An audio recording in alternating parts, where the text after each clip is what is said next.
विद्यार्थी मित्रांनो, आपण यापूर्वी बोर्ड सेमी माध्यमच्या 4 प्रश्नपत्रिका गणित भाग 1च्या 2 आणि गणित भाग 2च्या 2 अशा 4 सेमी माध्यमच्या प्रश्नपत्रिका अभ्यासलेल्या आहेत इझी मॅथमॅटिक्स या माझ्या यूट्यूब चॅनलवर.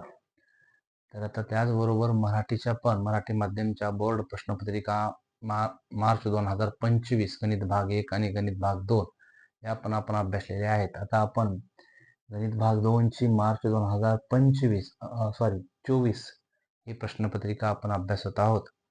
यामध्ये चला तर मग आपण इझी मॅथमॅटिक्स या यूट्यूब चॅनलमध्ये सर्वांचं तुमचं स्वागत आहे. तर प्रश्न समजून घेणं आवश्यक आहे. प्रश्न समजला तर विद्यार्थी उत्तराकडे सहज प्रश्न पोहोचवत असतो. एवढं गणित फार सोपं आहे. आणि मग आपण प्रश्न पहिला ए, पुढील प्रत्येक उपप्रश्नासाठी अचूक पर्याय निवडून त्याचे वर्णाक्षर लिहा, असा हा आपला प्रश्न आहे. थोडक्यात हा बहुपर्यायी प्रश्न आहे. यामध्ये तुम्हाला 4 पर्याय दिले जातात. अचूक पर्याय आपल्याला प्रश्न क्रमांक लिहून उत्तरपत्रिकेमध्ये फक्त पर्याय लिहायचा आहे. ABCD चारीपैकी एक, पण तो अचूक आपल्याला निवडण्यासाठी रफ कॅल्क्युलेशन फार महत्वाचं आहे, कारण हा प्रत्येकी 1 गुणाचा मार्क आहे. आणि मग हा प्रत्येकी 1 गुणाचा प्रश्न आहे. यामध्ये पहा, मग पहिला उपप्रश्न, पुढीलपैकी कोणत्या तारखेतील संख्या हे पायथागोरसचे त्रिकूट आहे? आपल्याला या ठिकाणी काय प्रश्न समजून घेणं आवश्यक आहे. या तारखा दिलेल्या आहेत आणि प्रश्न विचारलाय पायथागोरसचे त्रिकूट ओळखायचे आपल्याला. मग आपला सर्वात प्रथम आपण थोडंसं लक्ष केंद्रित करूया. पायथागोरसचे त्रिकूट म्हणजे काय? तर पायथागोरसचा व्यत्यास थोडासा आठवावा लागेल तुम्हाला. व्यत्यास काय सांगतो? एका बाजूचा वर्ग हा उरलेल्या 2 बाजूंच्या वर्गाच्या बेरजे एवढा असेल तर तो काटकोन त्रिकोण असतो. तो पायथागोरसचा त्रिकूट म्हणजेच व्यत्यास आहे थोडक्यात. म्हणून आपण या ठिकाणी मोठ्या बाजूचा वर्ग हा उरलेल्या 2 बाजूंच्या वर्गाच्या बेरजे एवढा येत असेल तर ते पायथागोरसचे त्रिकूट असेल. थोडंसं आपण निरीक्षण करूया. यामध्ये नक्कीच एक बाजू एक संख्या मोठी असणार आहे आणि 2 लहान असणार आहेत. त्यांच्या वर्गाची बेरीज आपण समान येईल. म्हणजेच पहा, आपण थोडंसं निरीक्षण करूया. इथं 16 आणि 16 या 2 संख्या समान आहेत, म्हणजेच या ठिकाणी एकही मोठी संख्या नाही, म्हणजे बी पर्याय नाही. त्यानंतर थोडंसं आपण पुढे जाऊया. 17चा वर्ग काय होईल?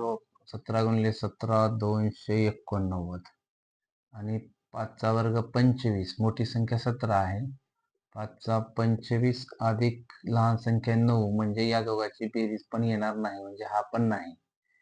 पुढचा पर्याय आता 15. 15चा वर्ग काय आहे? 225. 15 गुणिले 15, 9चा 81 वर्ग आहे आणि 4चा 16, म्हणजे ही पण बेरीज 200 येणार नाही, म्हणजे हे तिन्ही पण पर्याय नाहीत. आणि मग डोळे झाकून हा पर्याय असू शकतो. यामध्ये आपण थोडंसं चेक करूया. मोठी संख्या 17 आहे. 17चा वर्ग 289, 17 गुणिले 17. त्यानंतर 15चा वर्ग धरूया आपण. ही मोठी संख्या 17 आहे. 15 ही लहान संख्या, तिचा वर्ग 225. 15 गुणिले 15 वर्ग हे विद्यार्थ्यांनी कमीत कमी 30 पर्यंत पाठ असणं आवश्यक आहे. त्यानंतर 8चा वर्ग 88, ही बेरीज करूया लहान 2 संख्येची. 5 आणि 4 9, 6 आणि 2 8, 2 ला 2, म्हणजे या ठिकाणी मोठ्या संख्येचा वर्ग हा उरलेल्या 2 संख्येच्या वर्गाच्या बेरजे एवढा येतो, म्हणजे हे पायथागोरसचं त्रिकूट आहे. पर्याय अचूक पर्याय असेल ए. या आपण हे रफ कॅल्क्युलेशन केल्यानंतरच आपल्याला त्या ठिकाणी हे उत्तर मिळत असतं. याचा पर्याय आहे क्रमांक ए. त्यानंतर पुढचा उपप्रश्न आहे, साइन थिटा गुणिले कोसेक थिटा बरोबर किती? तर आपल्याला माहित आहे या ठिकाणी साइन थिटा या गुणोत्तराचे व्यस्त गुणोत्तर काय आहे? कोसेक गुणोत्तर, म्हणजे 1 छेद कोसेक थिटा. आणि हा कोसेक जर इथं गुणाकारात इकडे आला म्हणजे राहतं काय? फक्त 1 राहतं गुणाकारात आल्यानंतर. म्हणजे साइन थिटा गुणिले कोसेक थिटा बरोबर आपल्याला 1 मिळेल. म्हणजे पर्याय असेल आपला ए. याही ठिकाणी पर्याय आपला आहे ए पर्याय. थोडंसं आपण विचार केल्यानंतर या प्रश्नांची उत्तरं सहज सुटतात. त्यानंतर पुढचा प्रश्न, उपप्रश्न नंबर 3, एक्स अक्षाचा चढ असतो काय? आता आपल्याला चढ काढण्यासाठी सूत्र माहित आहे. समजा tan थिटा बरोबर y2 वजा y1 भागिले x2 वजा x1 हे मूळ सूत्र आहे. मग आपल्याला इथे एक्स अक्षाचा चढ विचारलेला आहे आणि मग आपण y या ठिकाणी काय असेल, yचा संबंधच नाही एक्स अक्षाचा चढ विचारल्यामुळे, आणि म्हणून y इथे 0 असणार आहे. आणि समजा या ठिकाणी x2 मायनस x1 हे काहीतरी संख्या आली, समजा 2 वगैरे काहीतरी कुठली तरी संख्या आहे. तर शून्याला आपण कोणत्याही संख्येनं भागलं तर तो भागाकार 0 येतो. म्हणजेच या ठिकाणी एक्स अक्षाचा चढ काय असणार आहे? 0 असणार आहे. एक्स अक्षाचा पर्याय क्रमांक, अचूक पर्याय आपला सी. कारण एक्स अक्षाचा चढ y0 असेल आणि y अक्षाचा चढ म्हणजे तुम्हाला या ठिकाणी y याच्या उलट y काहीतरी आहे डिफरन्स, आणि त्यामध्ये मग या दोघातला फरक y अक्ष असल्यामुळे एक्सचा संबंध 0 आहे. आणि मग आपण शून्याने कोणत्याही संख्येला भागलं तर तो काही अव्याख्येय येईल, अव्याख्येय. तर हे विद्यार्थ्याने थोडंसं लक्षात ठेवावं. या सूत्राचा वापर करून आपण हे उत्तर मिळवू शकतो. त्यानंतर चौथा उपप्रश्न आहे, 3 सेमी त्रिज्या असलेल्या वर्तुळातील सर्वात मोठ्या जीवेची लांबी किती? आपल्याला माहित आहे त्रिज्याची दुप्पट म्हणजे व्यास असतो आणि व्यास ही एक सर्वात मोठी जीवा असते. म्हणजे 3 ची दुप्पट काय होईल? 3 गुणिले 2, 3 दुनी 6 हा व्यास असणार आहे त्रिज्येची दुप्पट. आणि ती व्यास हा एक मोठी जीवा आहे वर्तुळामध्ये, सर्वात मोठी जीवा त्रिज्येची दुप्पट व्यास. म्हणजे पर्याय क्रमांक आपला याही ठिकाणी आपला आहे उत्तर सी. तर अशा पद्धतीने आपल्याला हे अचूक प्रश्नाचे उत्तर आपल्याला मिळवता येतात. हा 4 गुणाचा इथं पूर्ण प्रश्न आपण केलेला आहे, तुमच्या लक्षात आला असेल.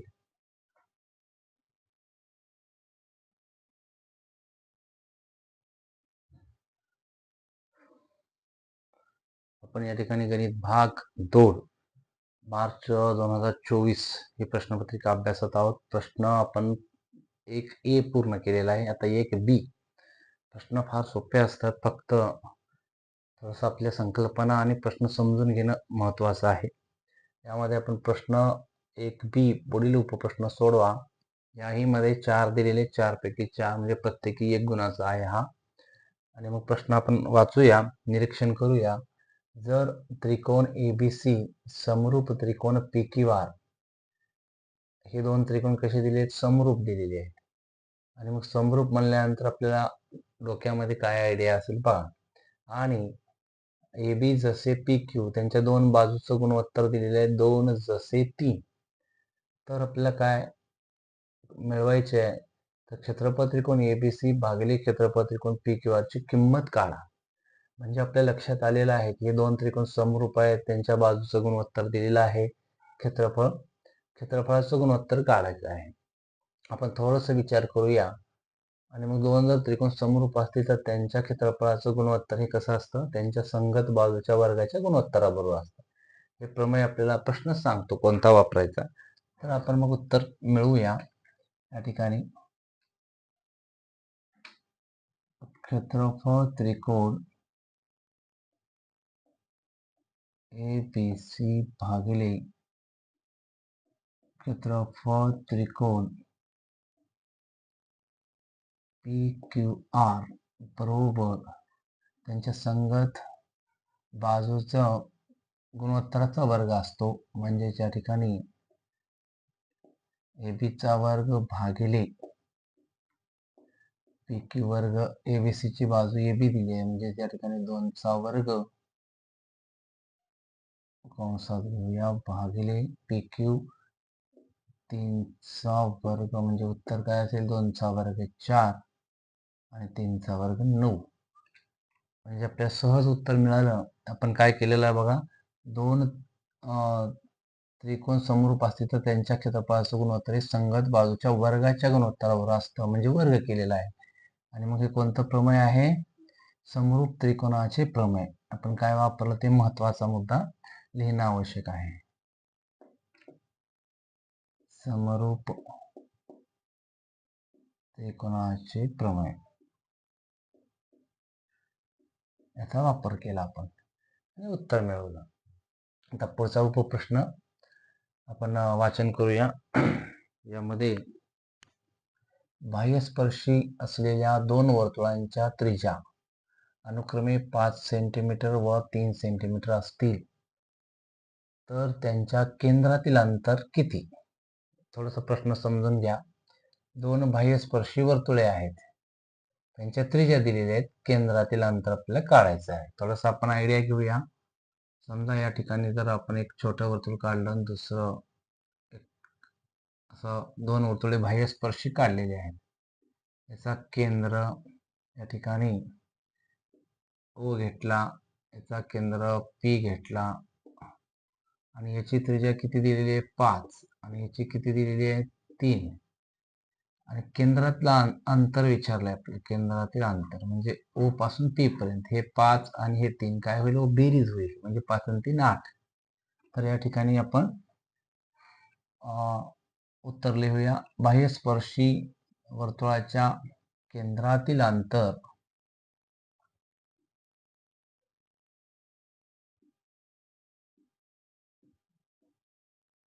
बाह्यस्पर्शी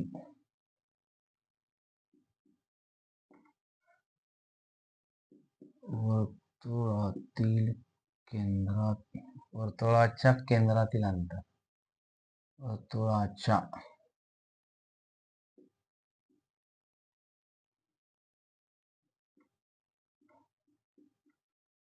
केंद्रातील अंतर काय होईल? त्यांच्या त्रिज्येची बेरीज होईल, म्हणजे R1 अधिक R2 बरोबर 5 अधिक 3 बरोबर 8 सेंटीमीटर. तर या पद्धतीने हा प्रश्न आपल्याला सुटेल. याच्या उलट जर अंतरस्पर्श असतील तर काय होईल? केंद्राची त्रिज्येची वजाबाकी होईल. त्यानंतर पुढचा उपप्रश्न घेऊया आपण. एका चौरसाचा कर्ण 10 वर्गमुळात 3 सेंटीमीटर दिलेला आहे, तर त्याच्या बाजूंची लांबी काढा. आणि मग आपल्याला आपण छोटासा चौरस घेतला. या ठिकाणी हा चौरसाचा कर्ण घेतला. चौरसाचे कोण काटकोन असतात, कर्ण काढल्यामुळे काय होईल? इथं अर्धे अर्धे होतील. काटकोनाच्या चारी कोण काटकोन असतात आणि मग हा 90 अर्धा 45, हा पण 45 होईल. आणि मग आपल्याला 45 45 90चं प्रमेय पण वापरू शकतो. काटकोन करणाऱ्या बाजू जर त्रिकोणामध्ये 45 45 90 असे कोण असतील तर काटकोन करणाऱ्या बाजू या कर्णाच्या 1/2 पट असतात गुणिले कर्ण. म्हणजेच सहज उत्तर मिळेल आपल्याला. चौरसाची बाजू काढायची आहे आणि कर्ण दिलेला आहे, आणि म्हणजेच काय होईल? चौरसाची बाजू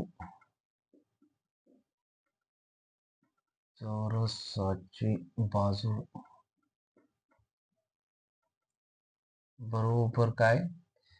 1/2 गुणिले कर्ण. हे आपल्याला प्रमेय सांगतं. 1/2 गुणिले कर्ण. आणि मग चौरसाची बाजू आपल्याला काढायची आहे. 1/2 जशास तसे कर्ण आपल्याला दिलेला आहे 10√3. आणि मग थोडस प्रश्न पाहून घ्यावा लागेल. इथं थोडीशी मिस्टेक दिसते मला. एक मिनिट.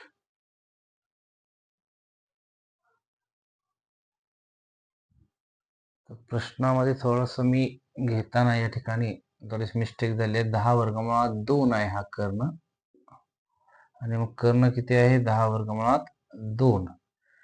सूत्र आहे चौरसाची बाजू बरोबर 1/2 गुणिले कर्ण. कर्ण दिले 10 वर्गमुळात 2 आणि हा वर्गमुळात 2 वर्गमुळात 2 कटला आणि उत्तर काय असेल आपला चौरसाची बाजू बरोबर 10 सेंटीमीटर.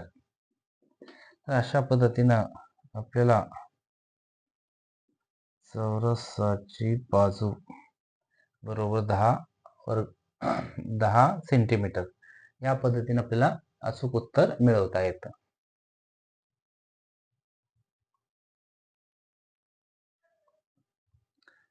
आपण या ठिकाणी चौथा उपप्रश्न अभ्यासत आहोत.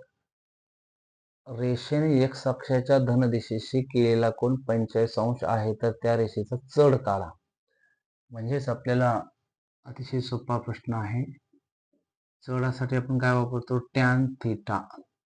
टॅन किती दिलेला आहे आपल्याला या ठिकाणी कोणाचा माप दिलेला आहे 45 अंश आणि मग टॅन 45 अंश बरोबर या ठिकाणी काय उत्तर असेल टॅन 45 म्हणजे 1 असेल. तर या पद्धतीनं टॅन 45 सारणी वरून आपल्याला सारणी थोडं लक्षात ठेवणं आवश्यक आहे. टॅन 30 1/2 टॅन 30 किती आहे 1/3 आहे. टॅन 45 1 आहे आणि टॅन 1 पुढे जातो त्यानंतर वर्गमुळात 3 पुढे जातो म्हणजे अशा पद्धतीनं टॅन 30 1/3 टॅन 45 1 आणि टॅन 60 वर्गमुळात 3 हे थोडं सारणी आपल्याला लक्षात ठेवणं आवश्यक आहे. म्हणजे टॅन 45 बरोबर 1 असं हे अचूक उत्तर लिहिता येईल.